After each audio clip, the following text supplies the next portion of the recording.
निःशुल्क रूप से मिलनी चाहिए। क्योंकि एक बार को आप सोचिए, आखिर उस बच्चे की गलती क्या होती है जो एक गरीब घर में पैदा होता है और उसको बेहतर शिक्षा से वंचित होना पड़ता है। शिक्षा के सामने एक पैसे की दीवार खड़ी है, जो जितनी ऊंची दीवार लांघ सकता है, जो जितना अधिक पैसा शिक्षा पे खर्च कर सकता है, वो उतनी बेहतर शिक्षा पा सकता है। लेकिन अगर एक देश एक है, लोकतांत्रिक देश है, तो शिक्षा भी सबको एक समान रूप से तो मिलनी ही चाहिए।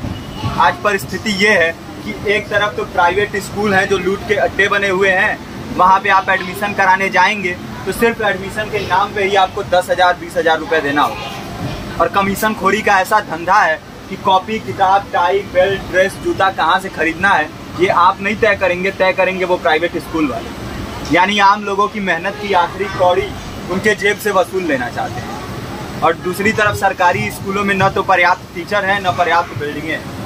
2019 का ही ये पुराना आंकड़ा है कि हर 100 में से 52 स्कूलों में या तो एक टीचर है या 2 टीचर हैं। और उन्हीं टीचरों के ऊपर जिम्मेदारी थोप दी जाती है कि जनगणना करो, मतगणना करो, पशुगणना करो, तमाम काम करवाए जाते हैं। और 19 के बाद से तब से कितने टीचर रिटायर हुए होंगे और 18 के बाद से कोई टीचर की वैकेंसी भी नहीं है। आप खुद भी सोच सकते हैं ये परिस्थिति और कितनी बिगड़ी है। इसीलिए हम लोग ये मांग उठा रहे हैं, चाहे कोई राष्ट्रपति का बच्चा हो या किसी मजदूर का, सबको शिक्षा एक समान मिलनी चाहिए और निःशुल्क रूप से मिलनी चाहिए। प्रेमचंद ने अपने दौर में भी कहा था कि एक सभ्य समाज में ऊंची से ऊंची तालीम मुफ्त होनी चाहिए और इसका पूरा खर्च गवर्नमेंट को उठाना चाहिए, क्योंकि हमारे देश को फौज से ज़्यादा आवश्यकता तालीम की है। और शिक्षा से जुड़ता हुआ ही दूसरा मुद्दा हम लोग उठा रहे हैं।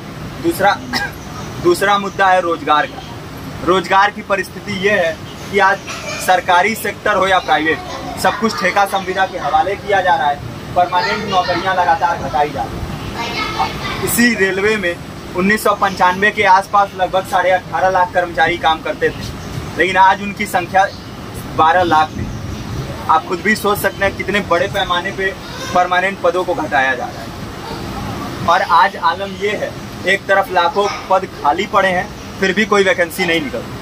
जो वैकेंसियां निकलती हैं उनमें भ्रष्टाचार होता है, पेपर लीक हो जाते हैं। RO, UP police, BPSC, SSC, सीजल, ऐसे तमाम पेपर लीक हो चुके हैं, आप लोग भी जानते ही हैं। अभी नीट की धांधली में ये पता चला कि एक एक पेपर 30 लाख से 50-50 लाख रुपए में जाते हैं। हम और आप तो ये पैसा नहीं दे सकते। पूरी की पूरी कारस्तानी सरकार, प्रशासन, शिक्षा माफियाओं की होती है। और भुगतता कौन है? आम घरों के लोग, जो लोग सालों साल तैयारी करते हैं, दिन भर में 10-10 घंटे, 12-12 घंटे पढ़ते हैं। और इतनी कड़ी मेहनत के बाद, सालों साल की मेहनत के बाद उनके हाथ लगती है तो सिर्फ हताशा, निराशा, अवसाद।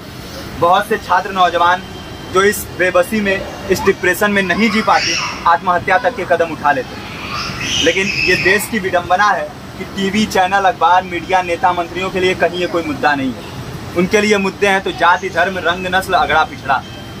आज जब पूरी परिस्थिति इतनी भयावह है तो ये जरूरी है कि लोगों के बीच में जाया जाए, लोगों को संगठित किया जाए और एकजुट किया जाए। क्योंकि आज अगर अपने मुद्दों पर बोलेंगे नहीं तो कल को ये परिस्थिति और बिगड़ेगी। हो सकता है ले देके अपनी जिंदगी तो हम लोग काट ले जाएं, लेकिन आने वाली पीढ़ियों को क्या भविष्य देके जाएंगे, ये भी सोचने वाली बात है। हमारे साथी ने आपको पर्चा दिया है, पर्चा आप तक पहुंच गया है।